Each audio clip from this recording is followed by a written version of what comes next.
Hi, this is Jim, And Ralph. and we welcome you to Psychology Takeaway, the podcast where we look at new things in psychology or old things that might be relevant today and try to make them relevant to you.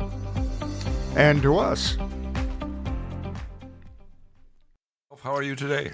I'm doing well today, Jim. How are you? I'm good. No frog in my throat today. Hey, nice. Okay.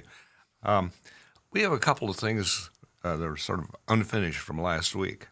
Okay. Remember, What are the things? remember we were talking about Skippity Toilet and Cocoa Melon? I remember that. And the flashes of little clips. Yeah, a little boom, boom, boom, boom, boom. Yeah, well, we had this 9-second clip that one of our viewers, Alicia, put together for us, and we thank you for that, Alicia.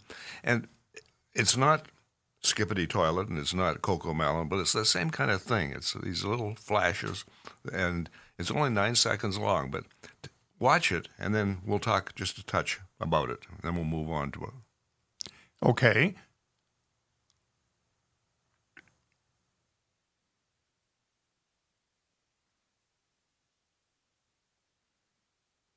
Ooh, Okay, that's pretty hypnotic, isn't it? it is. Now- I would not want to watch something like that for even 15 minutes. I Right. think it would drive me into the out of doors, which might be a good thing. Yeah. Yeah, or it might, make you throw up. I don't know, but that's the kind of thing, and it's not the content, but it's the kind of content that 3 to 5-year-olds are, experiencing. They're getting zapped with. Yeah, and I hate to be negative, but I'm going to say that does not encourage mental health. I think that's probably so. Maybe that's a positive thing you just said, Ralph. I'm not sure. A negative being a positive. Anyhow, something that we didn't, or we looked at last week, we'll do something called a recap here. Now, Alex is at the controls, and he's going to push a button, and we're going to have the recap of last week. Well, last week we talked about creative problem solving. Yeah. Yes. Talked about creativity in Right. general. We talked about perspective taking and empathy. Right. Okay. One thing we didn't talk about was resilience, and we want to move on to the new topic here today, the topic of curiosity. So we'll get it back into resilience in another couple of weeks. Okay. Okay, that sounds good. Okay. So here we are now, getting into the whole realm of curiosity. Now, I went and did some of my research, and I looked to see what Shakespeare had to say about curiosity. Okay, always good to go to an ultimate source. Yeah. You know what he said about curiosity? No. Nothing. Oh, It was like completely overlooked, in his works. And, he usually says something about almost anything. So I went and looked around some more, and I did find, references to curiosity killing the cat. But, it wasn't documented as to who did that. And we did a podcast on that 2 or 3 weeks ago, right? right. We said curiosity did not kill a cat; it made the cat stronger. Yes, and the satisfaction of curiosity, I think, is one of the things that makes you stronger, but also just the whole process of investigating Right. is, something that encourages mental strength. Now, if you take a look at a kid, we'll go back to the 3 to 5-year-olds. They're fantastically curious people. They're. I have a 6-year-old now, a grandson, and why is his favorite question. What if is his second favorite, and show me is his third. So if I'm a parent, I could get tired of that, especially Yeah. if I had 2 or 3 other kids. As a grandpa, I'm not tired of it. I'll sit down and see if I can answer why, or, how do you make that? But, if I was in the process of making dinner, for the family, I might, unfortunately, just say, oh, come on, not now, or, don't bother me with those questions. So we see the 5-year-old becoming less and less curious, or less and less expressive of curiosity as he or she ages. Yeah, and one of the other things, Jim, that I think happens is at 5, kids go to school. Good point. And schools often are geared to, quote, the curriculum. Mm-hmm. And so the teacher says, don't bug me with this weird question because I have counting to show you, Right. Mm-hmm. or I have algebra to cover, depending on the age and the level of the student. Uh-huh. So they discourage kind of the question of why. Mm-hmm. Yeah, and sometimes implicitly or sometimes explicitly. I can remember asking a math teacher why I should take calculus, and the answer was because it's required. That was up in Canada, and why should I take Latin? Well, because it's required. Yeah. Every day I wake up and I thank the Lord that I have spent another day without having to use calculus. Or Latin. Or Latin. Yeah. So let's go on and talk more about curiosity. Okay, so one of the things that you can do, Jim, is if you're at home and you're making dinner and the kid says to you, what if? And you're kind of busy, you could say to them, well, what if? Why don't you draw a picture of your answer to what if? Mm-hmm. And that may intrigue the kid, and they go off and try and answer for themselves what if and draw it in a picture. Yep. What if cars could fly? Given the strange operating of some of the airlines recently, do we trust the average driver as a pilot of a flying car? Indeed. Maybe that wouldn't be such a good thing, even if we could technically develop a flying car. But in several of the science fiction novels, cars fly all the time. Sure. Jetsons. That's how they got around, right? Yeah. Okay. Yeah. And one of the things that I did as a kid to show my curiosity was that I took things apart. How about you, Ralph? Was that part of what you did? I took things apart, and then I put them back together, and I usually had only 2 parts left over. Okay, so they actually worked after you put them back together. Yes. Okay. Mine, not so much. But I can remember Ramo Hansky and I won the science fair, the first science fair in the Sioux, with a thermopile. And the idea was, what would happen if we heated 2 different kinds of wire? In theory, you're supposed to take, I think, iron and copper, twist them together, heat it, and it's supposed to produce electricity.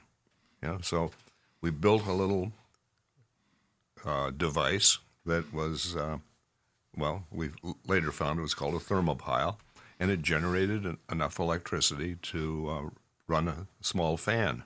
Probably today it would generate enough electricity to run a computer. I don't know. Maybe. It certainly wouldn't generate enough electricity to run a data center. But no, that's true enough. But here's the interesting thing also, Jim. You were interested in electricity and electronics, and you built your own radio. Mm-hmm. Yeah. And in fact, the very first one came from something I read. It said you could take a rock and a piece of copper wire, and if you hit the rock in the right place with the copper wire, you could hear radio stations. Well, that sounds preposterous, doesn't it? It does, yeah. Okay, so I wanted to give that a shot. And in fact, came up with my own crystal radio set. Not a transistor radio set, not a tube radio set, but a radio set that operated with no electrical input. And I was able to get, in that case, Sault Ste. Marie, and occasionally I could get KDKA coming out of, I think, Fort Wayne, Indiana. Okay, now, did you have to have a special rock? Did you have to have a crystal rock? It was a Germanium, I think, yeah. Okay. And I just got it at a rock shop in the Sioux, So if it's available in a rock shop in the Sioux, it's going to be available almost any place, right? Right. Yeah. So a kid could theoretically say, okay, I'm going to connect my headphones, my old headphones, which I have taken the plug-in off and have a piece of copper wire and a germanium rock, and I'm going to listen. Yeah, yeah. I find that kids are really curious about and creative when it comes to some of the stuff that we've kind of downplayed in the past, Ralph. We sort of downplayed things like video games. But I can see my grandsons doing, creating fantastic worlds with Minecraft, and then interacting with those, fantastic worlds. Another example of curiosity for me, which has never abated, was in grade 13. Remember grade 13, Ralph? I do. Yeah, you bailed out. I found an alternative. Yeah, I didn't. But one of the things that was really interesting in grade 13 is we, got to do dissections. So we dissected a cat. And so, again, Hansky and I spent a long time, taking the cat apart. Right. And then we talked to Mr. Smiley, our teacher, and said, "What does a cat's brain look like?" He said, "I don't know. Can we take it apart? Can we look at the brain?" I said, "Well, it's not on the curriculum, but if you want to come in after school, you can, I'll be here, marking papers or something, and you can have a crack at the cat's brain." Well, it's very, very difficult to get into a cat's brain. The skull is quite thick, but we got in, and there was a brain not really unlike yours or mine, Ralph. Right. And so we spent days, maybe weeks, looking at the structure of this brain. And guess what, Ralph? Brains still fascinate me. Yeah, and I had a similar experience, Jim, in the senior year of an American high school. We did not dissect a cat. We dissected a fetal pig, which I think was cheaper. But I took that brain out and looked at it, and surprisingly enough, a fetal pig brain looks remarkably like a human brain, but smaller. Yep. And so you too are still interested in brains. Yeah. And now the interesting thing here, Ralph, was that on the curriculum? Was that No. part of it? No. That was extracurricular for you. Yeah. And so what happened in my case, Mr. Smiley, the teacher, said, "Okay, you can do it." He didn't say, come in on Saturday when I'm not here. He didn't say take the brain home or take the cat home, but rather, in a safe and supervised environment, he permitted Ramo and I to, be curious. Yeah. And it was a very similar thing, except what my teacher said was, if you finish all the dissection, that's on the curriculum, Uh-huh. you can take the head apart. And like many animals, pigs have a fairly resistant skull. Mm-hmm. So, I was amazed at how difficult it was to get in. yeah. And how difficult it was to find things when you're in there. I don't know how brain surgeons, actually do it.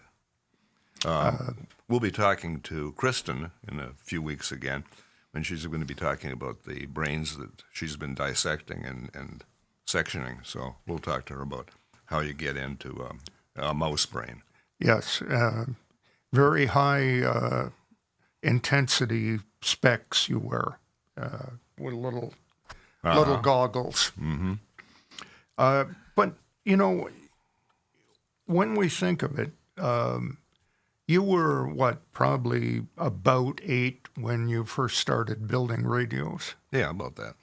So one of the things that we can say is for kids that age, encourage their hand-on projects. Mm-hmm. So don't say to them, wait a minute, you want to go and buy a whole bunch of tubes or transistors or whatever, or you want to order them online. And what are you going to do with them? You're never going to build a radio. Yeah. Instead of saying that, say, yeah, if you want to invest $10 of your allowance into transistors and connectors, sure, go ahead. Mm-hmm. We'll see if you can build a radio. I'd enjoy listening.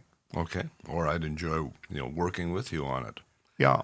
Alex, you've got a little girl who's, 7 or so? I do. She just turned 6. 6, okay.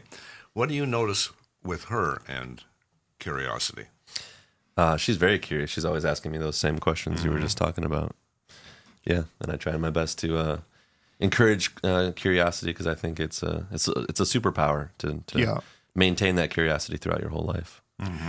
And one of the other things that initially I was frustrated, because my girl would ask me questions and I would not have the first clue about answering. But then I discovered that the way to deal with this is to say straight up, I don't know, but let's find out. And we would go together to the library. We would go I happen to have a collection of encyclopedias called the Book of Knowledge that my parents had willed to me. It was very dated, but a lot of basic stuff was in there. So, we would open the required volume and I would read to her and try and translate from the adult into what she as an 8-year-old could understand. And basically say, well, that seems to be what we know. Now let's go to the library and find out if there's anything new in the last 20 years. Mm-hmm. And usually there was. Yeah. Now, I'll give you an example of sort of curiosity in action. My grandkids come over to see Sheila and I on Mondays. We have, it's called Nana Grandpa Camp. And we do various things. We go to School Section Lake. We have some friends out there. Or last week, this Monday, we were scheduled to go to the zoo.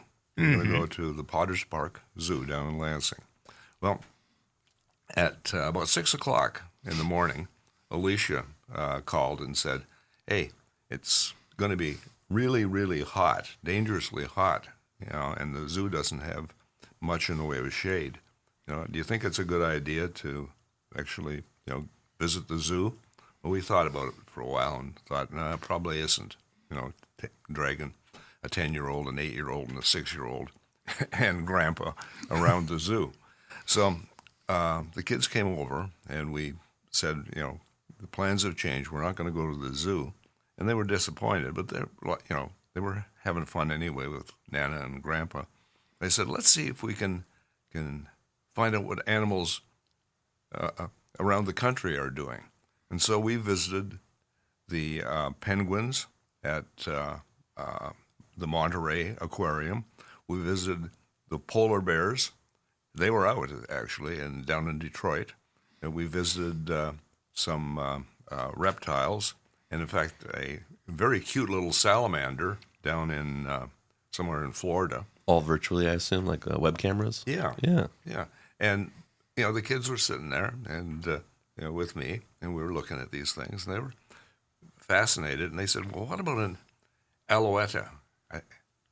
Alouette? Something like that. And I said, I'd never heard of that. And so the 10-year-old said, no, it's raised underwater, but it can stay underwater all its life, or it can come up on land and breathe air. I said, that sounds pretty interesting, kind of like the skiddly-dee, coming out of the sea. And I said, how do you spell that? And he said, A-L-O-T-I or something like that. Yeah, I know what you're talking about. My daughter likes those too. Yeah. Going to get a picture of it? Yeah, I'll find one really quick. Okay. Anyhow, so I had never heard of this before. So my 10-year-old was able to talk to me about the allietto. Do we have a... Oh, that's not what it's called. I'm drawing a blank on it Yeah. too. It's a little like gecko-looking thing. A little gecko-like thing. This was underwater, and it was, quite cute. It was underwater with the statue of, is it Dave? There it is. Axolotl. Axolotl, Yeah, yeah. Axolotl. Can we put a picture of that up? Yeah, I'll put that up. Okay. The Mexican walking fish. Now, fascinating. it's interesting, Jim, External gills. if we think about the genesis of life on Earth. Originally, life started in the sea. And then it was thought that various kinds of marine creatures came on land, Yeah. probably to escape predators who were more successful than they were. And from that start, we have ended up, You and I? you and I. Oh, dear. Yeah. And that may not have been successful evolution, but Reminds me of the Shel Silverstein poem. The skiddly-dee came out of the sea. You might catch the others, but you won't catch me. You won't catch me, oh stupid old skiddly-dee. You might catch the others, but you won't. Okay, okay, so we digress. yeah, we have the axolotl, which is Yeah. an interesting critter, the Mexican walking fish. Yeah. I wonder how many of them cross the border. I don't know. Yeah, there's a good example of what you mentioned before. What would you get if you crossed a car and an airplane? The flying car. Well, there's a walking fish. A walking fish. Yeah. So the other thing, and this is, particularly for kids 8 or older, and thinking of the Mexican walking fish coming on land, is encourage outdoor exploration. Right. And, you say, well, we don't have, a real backyard. We live in an apartment. What do? Well, you go to a park, you find a nature area. Yeah, you have to maybe invest some of your Saturday instead of watching sports into your kid to take them to the Park. Yeah. park. But you encourage them to say, well, what lives in these bushes? Well, goldfinches make their nests there. Okay. You can Yeah. explore anywhere, yeah. Yeah. So, you find interesting things that are happening. Now, Jim and I have an advantage over a lot of kids today because we were basically free-range kids. I can remember on a Saturday, I'd say to my mom about 9 o'clock, I'm going out with the guys. And she said, okay, supper's at 6. Yeah. And, Yeah. we wouldn't see anything of my parents, the guys and I, until I looked at the sun. Starting at what age were you able to? Probably about 8. 7 or 8, yeah. 7 or 8. Yeah. No helicopter Wilma. No. No helicopter Evelyn in my family. And no drones, you know. Yeah. The parents were not flying a drone to see where we were. But I learned a lot doing that. I learned a lot about the outdoors. I learned a lot about what I could and couldn't do. For example, I learned that if it had poured down rain, pitchforks, and saw logs all day long the day before, I was not going to have very much success in starting a fire. True enough. And your parents knew that too, hopefully. Maybe this is a small deviation, but how do you guys feel about parents being like too helicoptery these days? I feel like, or maybe you can talk on why you think that, where that's coming from in culture, because I noticed this just last night. Maybe I shouldn't say this because I was at a family gathering. Hopefully they don't watch this, but Oh, they will now. I noticed that we had all of our kids playing, my oldest daughter and this other cousin who had 2 kids about the same age, and this other little boy who's like 3 or 4, and they're all playing together, and we're on the back porch, and they're playing with one of those electric cars, which, you know, we weren't fortunate enough to have when we were kids, I assume. I didn't have one. No. Yeah, maybe yours had pedals. I don't know. No, I had a Flintstone one. Yeah. You just Mine had 2 wheels, 4 wheels, and a piece of 2x4. Yeah.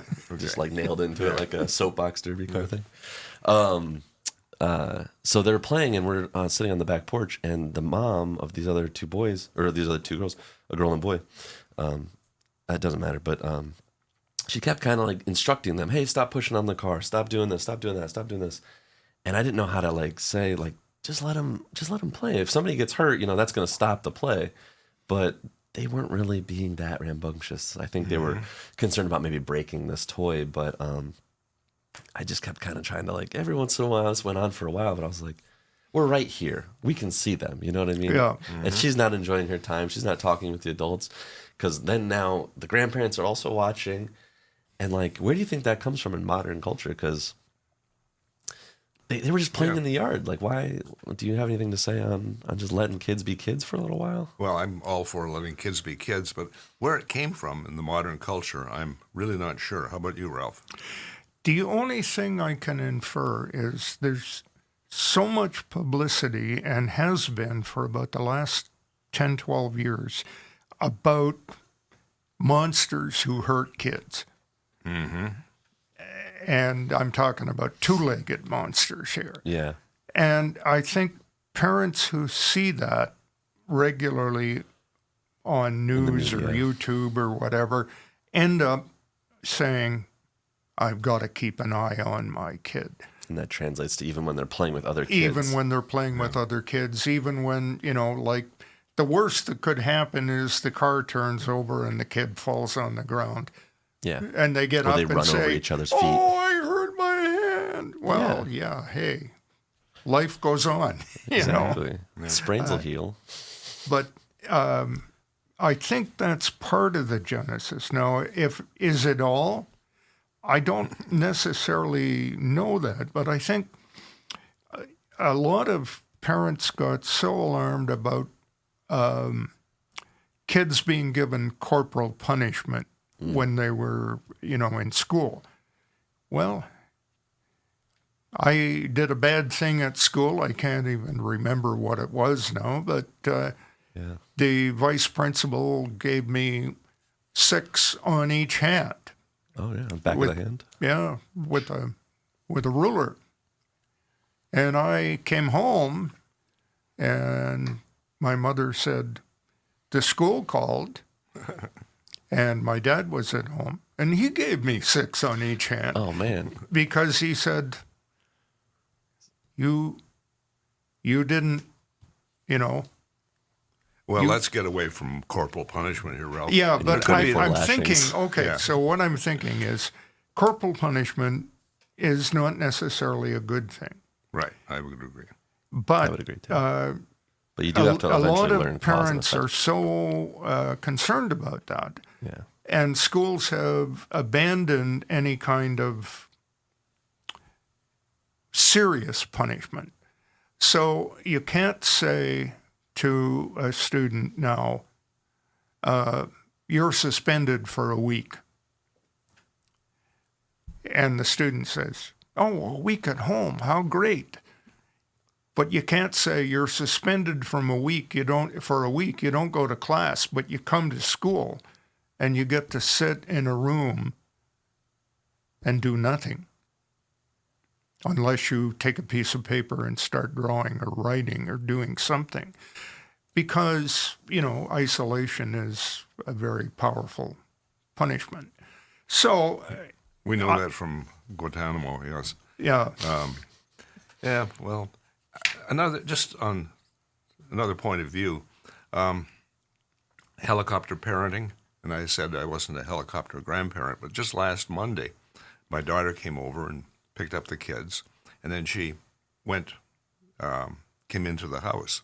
She left the car running, and so I said to her, I don't think you should leave the car running with, especially my 6-year-old in the car. And she said, it'll be okay. And, nothing. I said, I can remember when I was 6, the car was running, and I was in the car. And it was the first car we had with automatic transmission. Uh-huh, yep. Yep, and off I took at age 6. How far did you make it? No, not very far, just as far as the tree. I was going to say garage door. Yeah. And the tree wasn't very far away, so I didn't hit it real hard. But so I can see a parent or a grandparent being a little bit hovery in some situations. But, we've got 2 great kids, next door, and the parents there are, I think, they're hands-on parents, but they're also parents that let the kids be kids. I think they have to have that exploration, that curiosity on their own. Yeah, and, I pick up Jim periodically, and I look at the neighbors' kids sometimes, and they're walking down the road, and they have each one a fishing rod, and somebody has a can of bait, just and like they're going down to the little pond that's part of the Chippewa River. Yeah. Now, I don't know that they ever catch anything worth noting about, but they're having fun. Yeah. Mm-hmm. And the parents are not walking them along, marching and saying, we are going fishing now. Yeah. They're just, hey, you want to go fishing? Go ahead. Okay, yeah, like the 1950s.